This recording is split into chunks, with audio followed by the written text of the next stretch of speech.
আমাদের মায়েরা বোনেরা প্রতিদিন একটি কষ্টের সম্মুখীন হতে হয়, প্রতিদিন একটি যুদ্ধ তাদেরকে করতে হয়। ঘরে পরিবারের সকলের আহারের ব্যবস্থা করার সময় তাদেরকে রান্নার ব্যবস্থা করতে হয়। এই রান্নার ব্যবস্থা করার সময় যে চুলা জ্বালাতে হয়, তার জন্য গ্যাস বা খড়ি যেটাই ব্যবহার করেও এটি একটি সমস্যার কারণ।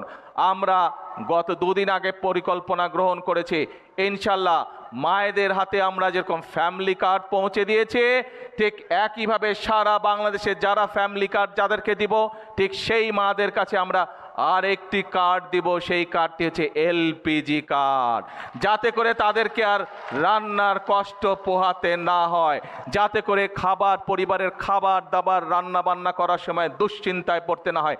ধীরে ধীরে ইনশাল্লাহ আমরা সেই ব্যবস্থাও মাদের জন্য করব। প্রিয় ভাই বোনেরা, এই যে কাজগুলো আমি আপনাদের সামনে তুলে ধরলাম, এই কাজগুলো কাদের জন্য? এই কাজগুলো তো এই দেশের জনগণের জন্যই, তাই নয় কে? তাই এবার আসেন প্রিয় ভাই বোনেরা, আমরা নির্বাচনের আগে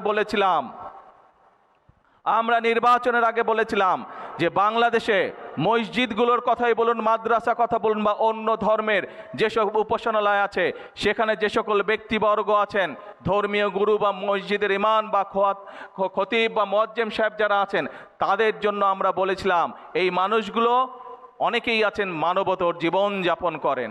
আমরা বলেছিলাম আমরা সরকার গঠনে সক্ষম হলে আমরা এই মানুষগুলোর জন্য সম্মানের ব্যবস্থা করব।